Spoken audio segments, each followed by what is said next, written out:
கர்ணா, நீ விஷயமே கேள்விப்படவில்லையா? உன் ஊர் காளைகளுக்கு இனி வேலை இல்லை. என்ன? உன் நாட்டின் மாடுகள் இனமே அழிய போகின்றது. என்ன? ஜல்லிக்கட்டை நடத்தவே முடியாது. என்ன? Get out is my message. ஏன் நடத்த முடியாது? நடத்தக்கூடாது என்று உச்சநீதிமன்றம் தீர்ப்பு வழங்கியுள்ளது. அதைதான் அதிகாரிகள் பின்பற்றுவார்கள். அதே உச்ச நீதிமன்றம் காவிரியை திறந்து விடு என்று ஒரு தீர்ப்பு வழங்கியதே, அப்போது அந்த அதிகாரிகள் இங்கு பூப்பறிக்க போயிருந்தார்கள்.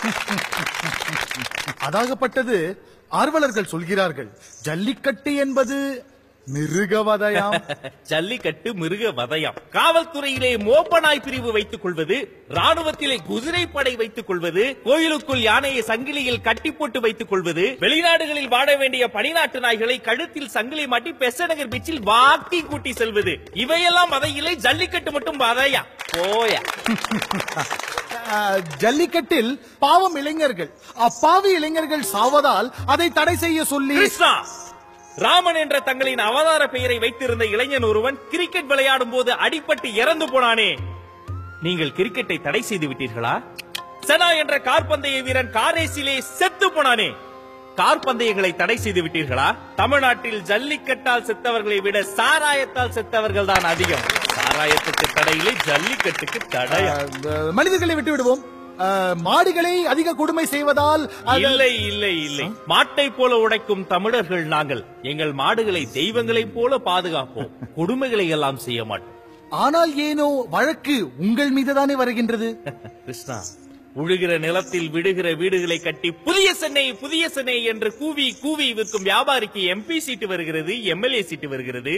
உழவோடும் உணர்வோடும் கலந்து விட்ட காங்கேய மாடுகளை காக்க போராடும் போராளிகளின் மீது குற்றச்சாட்டு வருகிறது, வழக்கு வருகிறது, காவல்துறை வருகிறது.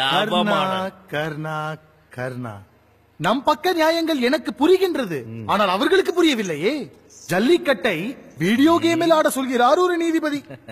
இந்த நாட்டில்தான் குழந்தைகள் எல்லோரும் நீதிபதியை போல பேசுவார்கள், சில நீதிபதிகள் குழந்தையை போல பேசுவார்கள். எனக்கு 2000 ரூபாய் நோட்டுக்கு சில்லறை தேவைப்பட்டதால் நான் அதை மாற்றிக்கொண்டேன்.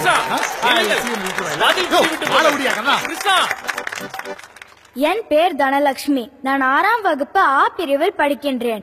ஜல்லிக்கட்டு என்பது வெறும் விளையாட்டு அல்ல, அது நம் நாட்டின் அடையாளம். நம் தேவை தரமான பால் தரும் நம் நாட்டு மாடுகளா, இல்லை சர்க்கரை நோய் பரப்பும் ஜெர்சி மாடுகளா? செஞ்சோற்று கடன் தீர்க்கு சேராத டீ போட்டு. கர்ணா, ராமா, ஆமா இன்னைக்கு உனக்கு வில்லேஜ் கொடுக்கலையா? சல்லி பயலே, நான் ராமர் கிடையாதுடா, கிருஷ்ணன். ஆமா, இப்படியே ஏமாந்தாரு. அங்க எல்லையில நம்ம ராணுவ வீரர்கள் கும்பிடுறோம் சுவாமி. என்னடா ஏதோ லந்து பண்றீங்கன்னு பார்த்தா என்னடா இங்க பண்ணிட்டு இருக்கீங்க நீங்க? உன் புள்ள குட்டிகளுக்கு பீஸ் கட்டுறக்கே காசு இல்ல, இதுல அத வேற மேடையில ஏத்தி, இதுல எவ்வளவு பெரிய ஆளுங்கெல்லாம் இருக்காங்கன்னு தெரியுமில்ல. மாடு சத்தா உனக்கு என்ன மசுரு? சும்மா வேக்கியான பீஸ். நல்ல கூட்டம்ல. சாயங்கால பேப்பர்ல என்ன போட்டிருக்கான்? குன்னாத்தூர்ல 8 விவசாயிகள் தற்கொலை. 2000 ரூபாய் நோட்டா 20 கோடி ரூபாய் ஒரு வீட்டில் பதுக்கலாம். த்ரிஷாக்கு கல்யாணம். த்ரிஷாவுக்கா? நம்ம த்ரிஷாவுக்கா? யாரோட, எப்போ, எப்படி? நான் சொன்னேன்ல, விவசாயி செத்து போனா ஏன்னு ஒரு பைய கேட்க மாட்டான். சினிமாவுக்கு சிகிச்சைனா உடனே ஓடி வந்துருவாங்க. இதுல கழுத உபதேசம் வேற. ஜல்லிக்கட்டு நம் உரிமை, அதை பாதுகாப்பது நம் கடமை. நன்றி. ஜல்லிக்கட்டு ஜல்லிக்கட்டுன்னு சவடால உணர்வோடு வாழ்ந்து என்னடா சாதனை பண்ண போற? உணர்வோட வாழ்றதே ஒரு சாதனை தாண்டா. வந்து கிருஷ்ணா, எஸ், வலியோர் சிலர் எளியோர் தமை வதையே புரியுவதா, மகராசர்கள் உலகாளுதல் நிலையாம் எனும் நினைவா, உதவாதினி ஒரு தாமதம் உடனே விடி தமிழா, கொலை வாளினை எடடா மிகு புதியோர் செயல் அறவே, புகை வாடும் ஒரு புலியே உயர் குணமேவிய தமிழா, கொலை வாளினை எடடா மிகு கொடியோர் செயல் அறவே.